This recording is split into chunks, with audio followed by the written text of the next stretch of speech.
On le disait, donc Zabarni qui vient d'arriver, il est censé concurrencer Marquinhos. Est-ce que selon vous, le Brésilien est déjà en danger? À cette question, Président Aubragnac, 2 chroniqueurs ne sont pas d'accord. Jingle. C'est un duel donc dans l'équipe du soir. On va pouvoir sortir Loïc Tanzi parce qu'il est dans le duel. Mais non, je n'ai pas envie de le libérer, mais je suis obligé. Oui, Marquinhos est déjà en danger. Là, on est sûr, c'est votre position, Loïc. Bien je ne suis sûr, pas planté. c'est ma position. Non pour David Aiello. Loïc, vous allez commencer ce duel. Vous avez la main. 30 secondes. C'est très simple. Aujourd'hui, Luis Enrique, quand il fait venir une recrue, il ne la fait pas venir pour rien. Il ne fait pas venir Zabarni pour s'asseoir sur le banc toute la saison. Il va lui laisser un peu de temps d'adaptation, le temps de qu'il comprenne un petit peu tous les rouages et le jeu mis en place par l'Espagnol. Mais une fois vraiment qu'il sera à 100% et hyper intégré dans cette équipe, comme Pacho l'a fait la saison dernière, et s'installera dans le 11 tranquillement. Et Marquinhos ira sur le banc avant probablement de quitter le Paris Saint-Germain l'année prochaine. Il vous restera encore un peu de temps, David, si vous voulez. Loïc, ouais. Loïc, allez-y, David. Non, j'en suis un peu moins sûr. Je comprends un petit peu la logique développée par Loïc, mais il faut rappeler que l'année dernière, Marquinhos a également commencé le championnat sur le banc. Alors, on a bien vu que par la suite, sur toute la durée de la saison de Ligue des Champions, il était titulaire indiscutable. Et voilà, il n'a jamais dévié de cette logique-là. Donc je demande à voir. Évidemment qu'il ne vient pas pour rien, la mise à Barny, mais sur la durée, je suis un petit peu plus sceptique de le voir titulaire sur les gros matchs de Ligue des Champions, notamment à la place, je précise, de Marquinhos. Il vous reste un peu de temps, Loïc, si vous voulez, ou vous pouvez dire personnel. Oui, j'ai gagné. C'est pour moi.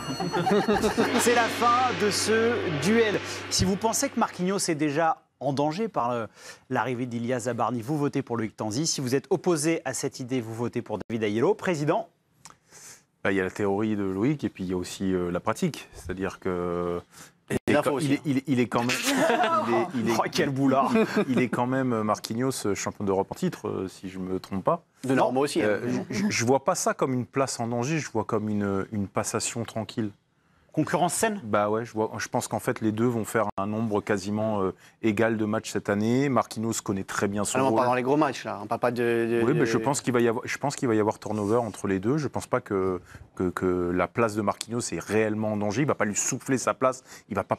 Je pense qu'il va y avoir comme ça un passage de témoin, un accompagnement du vieux qui va former le jeune. Et comme le vieux, il rugit encore plutôt pas mal. Je pense pas qu'il va prendre un coup de chausson tout de suite et qu'il va aller faire 40 matchs sur le banc. Attention avec les termes vieux, hein. Il a que 32 ans, Marquinhos. De plus. Il est là depuis tellement longtemps que... Mais bon, je parle en termes d'expérience, de briscard.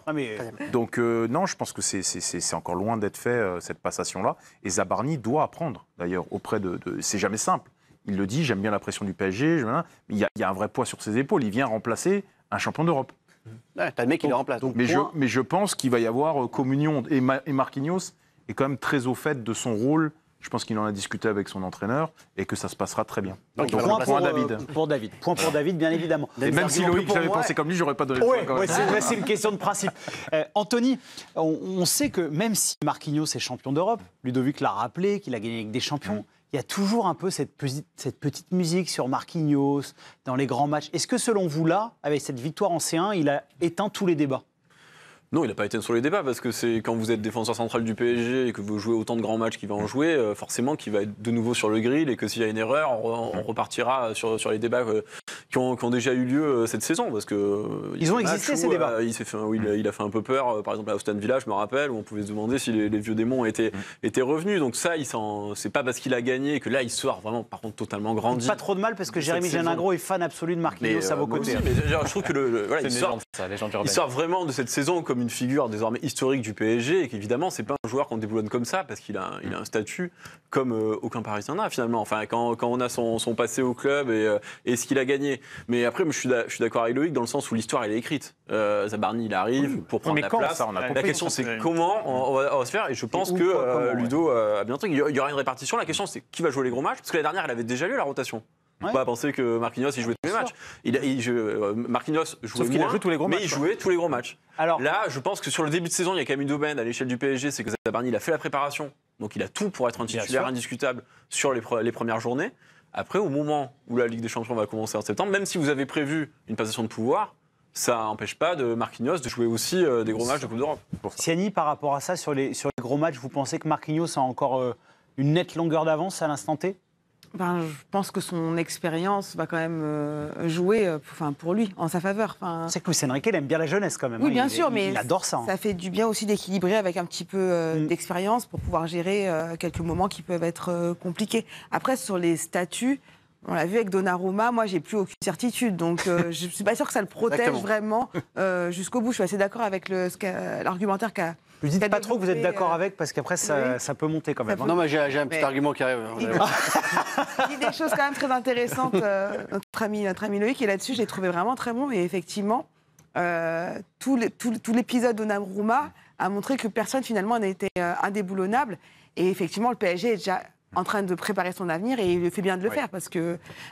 évidemment, Marquinhos n'est pas éternel. Exactement. Même si on lui souhaite le meilleur. Loïc, je sais que le dossier Zabarni, c'est un des rares que vous maîtrisez, mais c'est vraiment... non, mais vraiment, c'est pour ça que le thème peut paraître un petit peu tribal comme ça envers Marquinhos.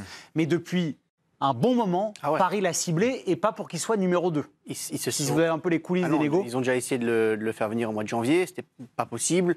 Ils se sont reparlés avec Luis Enrique dès le mois d'avril. Ils se sont mis d'accord avec le PSG au mois de mai, et ça a traîné ensuite jusque maintenant pour le faire venir. Mais c'est un choix de Luis Enrique assumé, qui voulait Zabarni et personne d'autre. C'est-à-dire qu'il a vraiment dit à sa direction, je veux que ce soit lui qui vienne. Et ça fait 2 fois en conférence de presse que Luis Enrique dit, pour se réinventer, il faut qu'on change. En parlant de Zabarni et de Chevalier, en disant, on va changer. Il parle de Donnarumma avec Chevalier, et il l'a pas encore dit ouvertement, mais je pense que tout doucement, il est en train d'amener dans la tête des gens qu'il faut changer aussi Marquinhos par Zabarni. Et quand on l'écoute parler de changement comme ça, de besoin de se réinventer, de relancer à certains postes, moi, je ne vois pas comment sur le mois de janvier... Le changement va avoir lieu. Ah ben oui, à quelle vitesse il va avoir lieu. Mais est-ce que c'est pas aussi un moyen, David, parce qu'on le sait et c'est humain, le Paris Saint-Germain a enfin conquis le Graal. Ça faisait des années qu'il voulait cette Champions League. Il y a une forme de relâchement naturel, de faire comprendre par des décisions fortes, de sortir Donnarumma en mettant Chevalier et de mettre de la grosse concurrence à Marquinhos. Les gars, c'est pas fini, c'est que le début du projet. Ça, déjà, c'est le message qui a été martelé par la direction depuis pas mal de temps. C'est que là, en fait, c'est que le début. C'est pas un aboutissement. Et pour le coup, là, je rejoins un petit peu Loïc sur cette nécessité que rappelle... Non, je dis pas que tu as raison. Tu es d'accord avec moi. Sur un point précis, tu as eu raison. Sur tout le reste, tu as tort. Mais... Non, mais évidemment que Luis Enrique a ça en tête, que maintenant, quelque part, le plus dur... commence. Pour le Paris Saint-Germain, c'est de durer. Donc, dans cette logique-là, mais... Pour moi, il y a quand même quelque chose qui diffère dans la comparaison avec Donnarumma, c'est que ça a été évoqué rapidement, c'est quand même l'image que tu peux pas mettre Marquinhos comme ça du jour au lendemain. C'est pour ça que Ludo a raison. Mais ça, il s'en fout, Luis Enrique. Je demande à voir quand même parce que. Surtout que tu as assez de matchs pour le faire jouer quand même. Tu peux pas c'est pour ça que moi, je suis sur la ligne de Ludo, sur le côté. C'est pour ça que pour moi, sa place, elle n'est pas en danger là à court terme. Peut-être qu'en janvier, on en reparlera. Non, mais Anthony, si jamais. Non, mais il n'y a pas marqué à court terme. La place est-elle en danger? Oui, c'est la place. Oui, mais un jour, la place. Mais cette saison, là, on parle pas de. Parce que David parlait d'image. Non, mais d'image, de statut, de ce qu'est Marquinhos. C'est unique au sein du Paris Saint-Germain. C'est le joueur le plus. Aujourd'hui, c'est le joueur de l'ère. Il peut froisser les supporters, vous pensez, en mettant Marquinhos sur le banc, Luis Enrique? Ah oui, forcément. David, franchement, au PSG, tu crois que Thiago Silva est parti, c'était le capitaine du PSG. Tous des joueurs qui ont échoué. Lui, c'est le symbole de la réussite. Marco Verratti. C'est le symbole de la réussite, c'est Marquinhos. Aujourd'hui, celui qui a l'image, c'est le Didier Deschamps de Marseille. Honnêtement, je suis pas sûre que vraiment, si Zabarni fait des super performances et que ça passe, que Marquinhos était écarté, que les supporters, il y aura une fronde des supporters pour ramener... Mais lui-même ne dira rien. Parce qu'il y a une scène mercredi, quand il gagne à Odin la Supercoupe. La médaille. Zabarni n'est pas dans le groupe, donc il n'a pas de médaille. Il a été enlevé sa médaille, Marquinhos, il l'a donné à Zabarni, son concurrent direct. Enfin, c'est une scène incroyable pour des joueurs et des joueurs comme ça. C'est pour ça que je te dis que ça s'est discuté pour cette saison au PSG. Il sait qu'il va être concurrencé. C'est pas comme s'il y avait un mec qui tombait du ciel et qui doivent composer avec. Si Marquinhos a décidé de rester cette année et pas de partir, parce qu'il aurait très bien pu partir. Le PSG avait ouvert la porte à un départ. S'il a décidé de le faire, c'est qu'il a conscience du contexte et qu'on peut pas imaginer qu'il va poser problème ou qu'il va ruer dans les brancards parce que Zabarni va jouer des matchs à sa place. Par rapport à ça, Ludo, quand on sort vous avez connu le doublé avec Lille, quand on sort comme ça d'une grande saison, on a remporté beaucoup de trophées, de remettre tout de suite de la concurrence comme ça, c'est très important. C'est important de rafraîchir le groupe. Et je trouve que Paris a assuré l'essentiel, c'est-à-dire qu'ils ont gardé les joueurs majeurs. Ce qui serait intéressant, et ils commencent à le faire sur la défense, mais remettre un petit peu aussi de concurrence sur le côté offensif. C'est-à-dire qu'aujourd'hui, il n'y a que Barcola qui vient challenger Doué. Pour le reste, les autres jouent sans... Il n'y a personne qui... Kanguili ne vient pas bousculer la hiérarchie, Mbaye non plus. Kanguili qui pourrait peut-être partir. Donc peut-être que des petites retouches sur les seconds rôles, sans être péjoratif. Oui. Ou sans être méchant. Mais les remplaçants, c'est factuel pour le coup. Et je pense qu'il y a un peu de fraîcheur peut-être à mettre à ce niveau-là. Non mais honnêtement, je ne pensais pas qu'il allait gagner. Déjà parce que c'est Loïc Tanzi et qu'en plus c'est Marquinhos.